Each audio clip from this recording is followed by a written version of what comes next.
Hi, everybody. Welcome to English Digest. I'm Stephanie. I'm Tom. It's our travel unit, and we're going to pretend that we're taking some train rides, some cruising around beautiful areas of the world. Primarily, we've been staying in the Rocky Mountains, and there are different train routes that you can actually choose.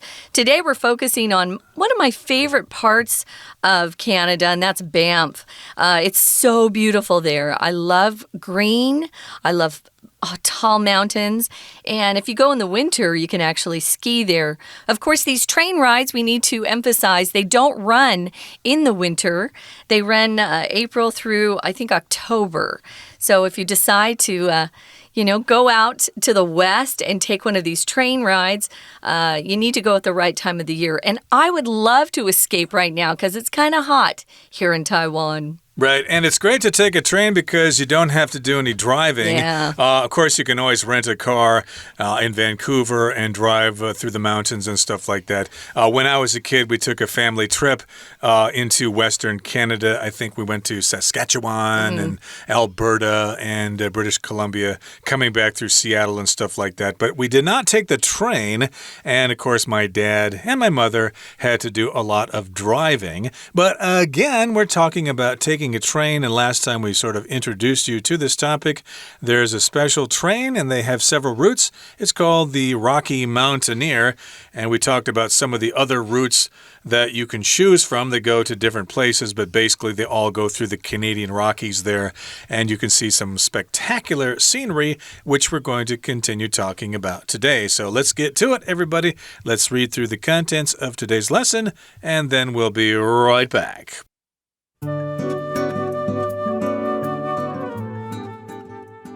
There are several must-see destinations integrated into the Rocky Mountaineer journeys. The small town of Banff, located within Banff National Park in Alberta, is one of them. Sitting in the shadow of the towering Cascade Mountain is Banff Avenue, the town's main street. Visitors can find everything from art galleries to souvenir shops here. Those looking for a more adventurous way to spend an afternoon can hike up Sulphur Mountain for awe-inspiring views of the surrounding valleys. Lake Louise, famous for its turquoise water, should also be at the top of the list for any traveler to Banff. Whether seen by strolling alongside the serene waters or by renting a canoe and going for a paddle, the lake offers one of the most astonishing views in the Canadian Rockies. Another highly recommended stop is Jasper National Park and the town of the same name. Much more remote than Banff, Jasper can take longer to reach. It's hard to whine about the effort taken to get there, however, as this area of Canada is extraordinarily beautiful. At nearby Pyramid Lake, where tourists can try fishing, there is a small island that tourists can reach by a footbridge to relax and enjoy a picnic. Every trip to Jasper must include a stop at Maligne Lake, the longest in the Canadian Rockies. Here, visitors will find Spirit Island, a sacred place for the local Stoney Nakoda First Nation. It's only accessible by boat, which is undoubtedly the best way to explore Maligne Lake and get the most out of your visit. There are even more incredible places like these to see along the route of the Rocky Mountaineer. So don't delay planning your next train journey. Okay, everybody, it's time for us to discuss the contents of today's lesson. Again, it's our travel unit, and we're traveling by train in Canada. We're aboard the Rocky Mountaineer. And if you don't have the money to fly to Canada, or if it's too late to make reservations, maybe you can take such a train trip here in Taiwan. Every once in a while, I hear about special train trips that go down the East Coast. No, it's not the Taroko train or the Puyuma. It's basically a separate train where you can get reservations and you have special service and stuff like that. But those usually sell out rather quickly, and we're not really talking about them so much today, but we are talking about the Rocky Mountaineer. And let's talk about what you can see on such a trip. Here in the first paragraph for today, it says, there are several must-see destinations integrated into the Rocky Mountaineer journeys. So, yes, indeed, the train does travel through British Columbia primarily, and it does go into Alberta. I think it goes as far as Calgary, actually, but of course, the train will stop in different towns, and you need to check out the sites. So, of course, these must-see destinations are integrated, or they're included in the Rocky Mountaineer journeys, okay? You're not just sitting on the train only, you can do other stuff as well. These things are part of the journey. Yeah, so what you do is you integrate something into something else. So maybe you have been integrated into a new school that you moved into. You joined a school, so it's now complete. You integrate things so that they compose one unit or they're one whole. Maybe you wrote a shorter paper at the beginning of the year and your teacher says, hey, take that paper and try to integrate it into your final research paper. That would be really good. So you put things together when you integrate them. So the small town of Banff is located within Banff National Park in Alberta. It's a beautiful, beautiful national park, and sitting in the shadow of the towering Cascade Mountain is Banff Avenue, and that's the town's main street. If you see Banff, and I've seen a lot of pictures, it looks like it's a resort town to me. There aren't a lot of, busy roads and lots of people walking around. It's more of a beautiful, scenic resort town. And if you describe something as towering, it just means it's very high, very tall. And of course, mountains in that area, the Rocky Mountains, they are really tall. So if you're sitting in the shadow, it just means it's so tall that if you're right by that mountain, you might be in the shade. Right, and the train probably stops very close to the center of this town, so you can walk along the main road there. It's the main street in Banff, and visitors can find everything from art galleries to souvenir shops here. Maybe a place to sit down and have a cup of coffee and talk to some Canadians, discuss, Canadian football or something like that. And those looking for a more adventurous way to spend an afternoon can hike up Sulphur Mountain for awe-inspiring views of the surrounding valleys. So you might even have time to do some hiking here. You can do an afternoon hike up this Sulphur Mountain, and if you get to the top of this mountain, hopefully it's not too high, but you can get some really nice views. These are awe-inspiring views. Here we've got the word awe, which means something really great, fantastic, wonderful, spectacular. So something is awe-inspiring when it makes you go, wow, that is so cool. I got to get pictures of that. That is amazing. I'll never see anything like that in my life again. You can certainly have awe-inspiring views in many places all over the world. Yeah, we don't say something, gives you awe. No. Awe-inspiring is actually an often used adjective, awe-inspiring. If you use the word awe by itself, you would say, I'm in awe of your talent, or I'm in awe of that building. It's amazing who designed it. It's just spectacular, magnificent. So you can be in awe of something or use awe inspiring is an adjective, an awe-inspiring view, an awe-inspiring person. So, yeah, I can imagine these are pretty spectacular views in these areas. A lot of valleys when you have high mountains because they come down and you've got to have a valley between two tall mountain ranges. I live in a valley, actually, in Phoenix area. They call it the Valley of the Sun. We do have some rocky mountains there. They're not the real Rocky Mountains, but they are mountains that are not green. They're just filled with rocks. So, yeah, you've got a valley when you have mountains. Moving on to the next paragraph, we've got Lake Louise. Louise is a woman's name. I don't think, usually if there's a nickname for Louise, it's usually Lou or Lulu. I've heard of that, but Louise is Kind of a name that's been around for a long time. I had an Aunt Louise, but I don't hear about girls named Louise so much anymore. Very rare. I don't think I ever had any classmates with the name Louise. No. But you've got a lake in Canada there called Lake Louise, and it's famous for its turquoise water. Turquoise, or turquoise, you can say it both ways. It's kind of a rock. It's kind of a stone that is popular in the western part of the United States and I suppose Canada as well. And it's also common in Indian jewelry if you buy that out in the West there from native people. Yeah, I've got a lot of that. Indeed, turquoise jewelry. So turquoise it's not transparent. You can't see through it. It's like a green and blue rock. A mixture of green and blue is the turquoise color. And that's what you'll see if you go to Lake Louise.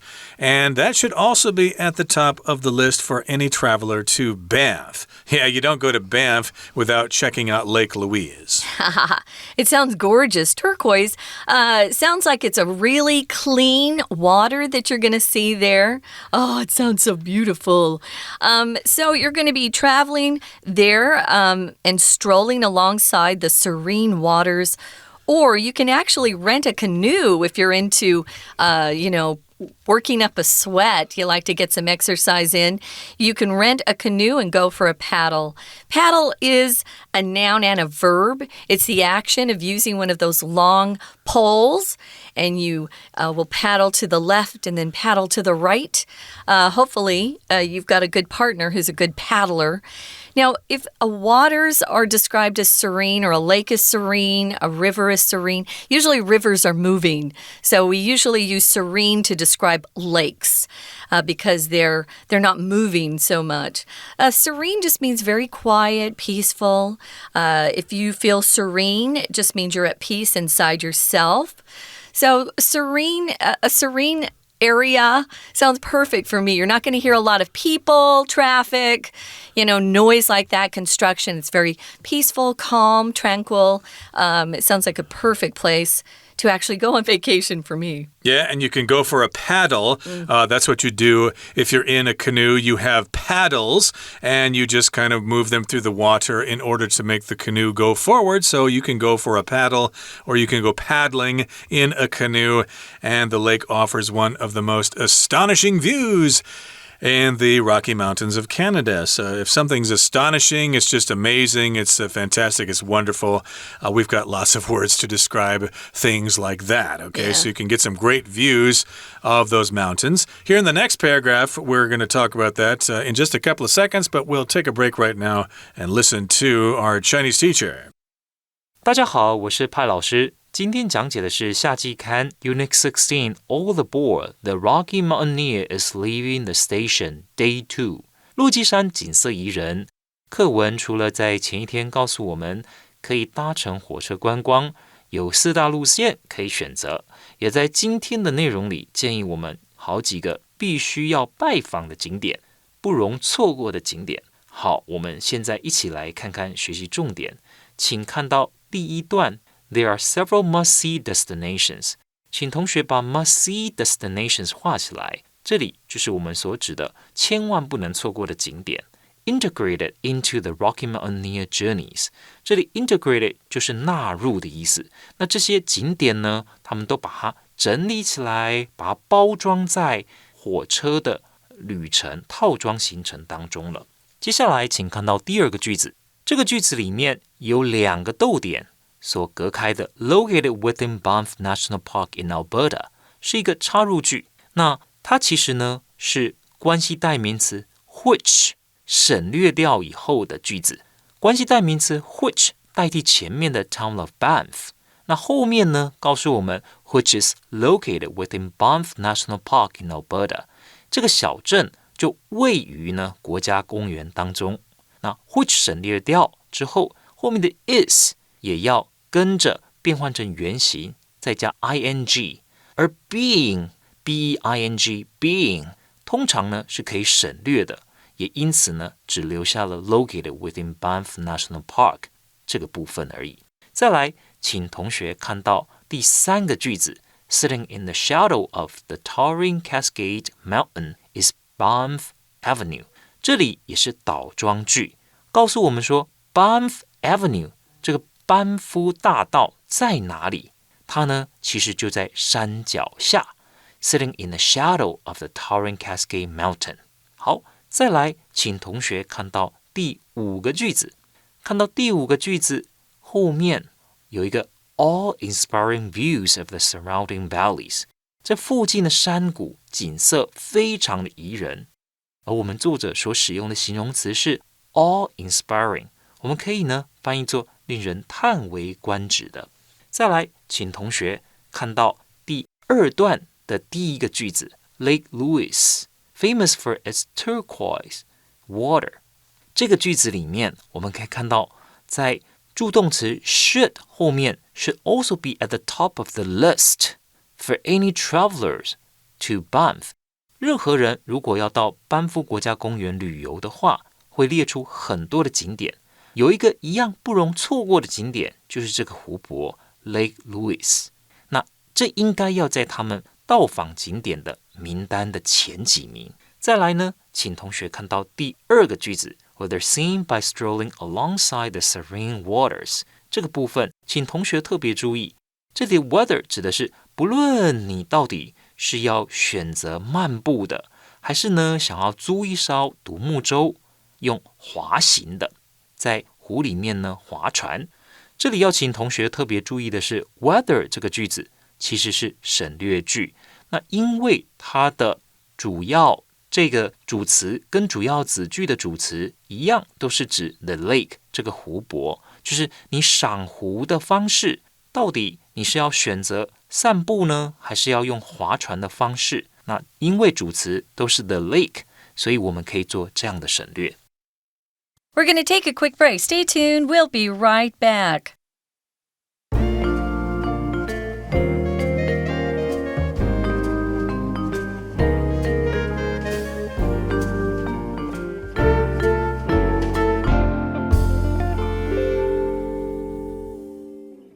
Welcome back, guys. It's our travel unit, day 2, and we are taking a closer look at the Rocky Mountaineer. This is a train that offers several different routes that go into different areas of Canada and the U.S., and the focus, of course, is the Rocky Mountains. That Rocky Mountain range is quite long. It extends quite a long distance, you could say. So in today's particular lesson, we're talking about how there are some must-see destinations that are integrated into the Rocky Mountaineer journeys. And we're kind of listing these off right now. One of my favorite places, I can't say it's my very favorite, but it's one of my favorites, and that's the small town of Banff. It's located within a national park in Alberta. That's a beautiful, beautiful place. It sits in the shadow of the towering Cascade Mountain. What we're talking about here is the Banff Avenue, which is the town's main street. Sometimes little towns will actually just say Main Street, and it won't have a name. We have a main street in my city where I grew up in Mesa, Arizona. Main Street is just one of the streets. But in Banff, they've actually named their main street Banff Avenue. So we know it's something you'll get to see if you take one of the Rocky Mountaineer journeys or train rides. Main Street, of course, could actually be the name of that street in different towns. Main Street, yeah, my company is on 311 Main Street, for example. Yeah. But generally, we're talking about the primary road through the center of town as being the main street. And of course, here in the town of Banff, the main street is Banff Avenue, okay? But here, of course, we're reviewing the first part of our lesson for today. So yes, indeed, you can go to Banff there. And you can also go to Lake Louise because it's got the turquoise water there. Pretty. And of course, you can rent a canoe and go for a paddle if you'd like on the lake. And of course, you can take some pictures of those astonishing views of the Canadian Rockies. Now, here in the next paragraph, it says, another highly recommended stop is Jasper National Park and the town of the same name. So you've got a national park there called Jasper, and then there's a town there as well called Jasper. Much more remote than Banff, Jasper can take longer to reach. So Banff is already pretty remote. It's pretty far away from the major cities in Canada, but even more remote, even more far away in the middle of nowhere is Jasper, so therefore it takes longer to get there. It's hard to whine about the effort taken to get there, however, as this area of Canada is extraordinarily beautiful. Now, of course, sometimes when places are far away, people can whine. Oh, how much longer do we have to go? We've been in the car all day long. And what do we say? Are we there yet? Are we there yet? Indeed. But if you're on this train, you're not going to complain. You're not going to whine because it's, as they say, getting there is half the fun. So, indeed, you won't whine about the effort that you take to get there because the area there is extraordinarily beautiful. You probably want the trip to take a long time to enjoy the scenery. Yeah, this word whine, the verb whine, it can be a noun too. It kind of mimics the sound. Why are we doing this? Whining is what little kids do. So if you find yourself whining, stop it. Yeah, whining, complaining. But whine in particular gives us this idea of this kind of sound that we hear from kids sometimes when they're not happy. Now, there's a nearby Pyramid Lake, and this is where tourists can try fishing. Notice here, we're telling you what you can do at Pyramid Lake. We're using where to kind of describe this place that we just told you about. At nearby Pyramid Lake, where tourists can try fishing, here's what we can do. There is a small island that tourists can reach by a footbridge to relax and enjoy a picnic. A footbridge is kind of a very small bridge. Cars obviously can't go on them. They're quite narrow. They're just meant for people. And they're usually in beautiful scenic areas where it's lovely. So here's something else you can do. You can try fishing if you're into that. My dad loved fishing, so we would definitely have to go fishing. But there's also a small island that you can go to and enjoy a picnic on once you get over the footbridge. Right, a footbridge, of course, is a bridge for people only to walk on. You can't ride motorcycles on it or drive cars on it. It's probably going to be a small suspension bridge. These kinds of bridges are quite common here in Taiwan. A footbridge, a place that you can walk across. A bridge, you can walk across something. In this particular case, it goes out to that island, and you can enjoy a picnic out there. You can probably buy some food there and find a place to sit down and enjoy the food and the scenery. Now let's move on to the next paragraph. It says, every trip to Jasper must include a stop at Moline Lake, the longest in the Canadian Rockies. Sometimes, of course, if you have lakes in mountain areas, they're in the mountain valleys, so they're actually long and thin, okay? They're not really fat and round like lakes you'll see in flat areas, like, Lake Superior is quite big because it's not really in the middle of the mountains, but, if you're in Scotland there, Loch Ness is long and thin there. It's very deep, though, but this lake here in Canada is quite long. And again, it's Moline Lake. It's very long. And here visitors will find Spirit Island, a sacred place for the local Stoney Nakoda First Nation. So those are native people, the aborigines of this area. And this particular island, Spirit Island, is sacred for them. It's holy. It's a special place. So you can't really do crazy things there. It's only accessible by boat. You can only get there by boat, which is undoubtedly the best way to explore Moline Lake and get the most out of your visit. So you can go to this lake. It's sacred, so please have respect for that. And you can only get there by boat. You can't drive your car there. I suppose you could swim there if they allowed that, but you have to go there by boat.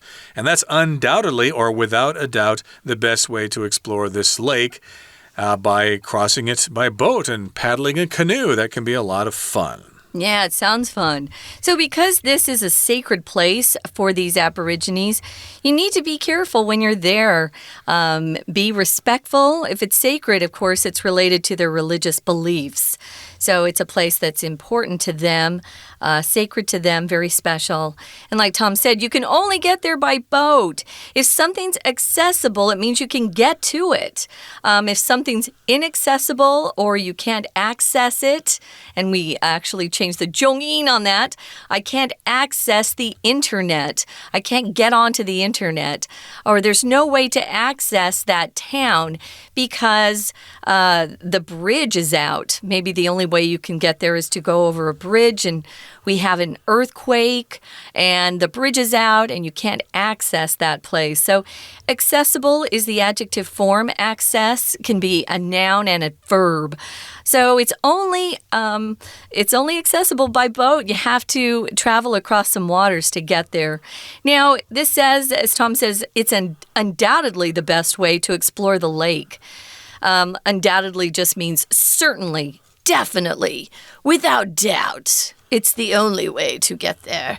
And you want to get the most out of your visit. You don't want to waste any opportunity and just see as much as you possibly can. If you get the most out of something, you're using it to its absolute full worth, or you're not wasting anything when you get the most out of something. Moving on to the final paragraph, there are even more incredible places like these that we don't have time to tell you about, and you can see them along the route of the Rocky Mountaineer.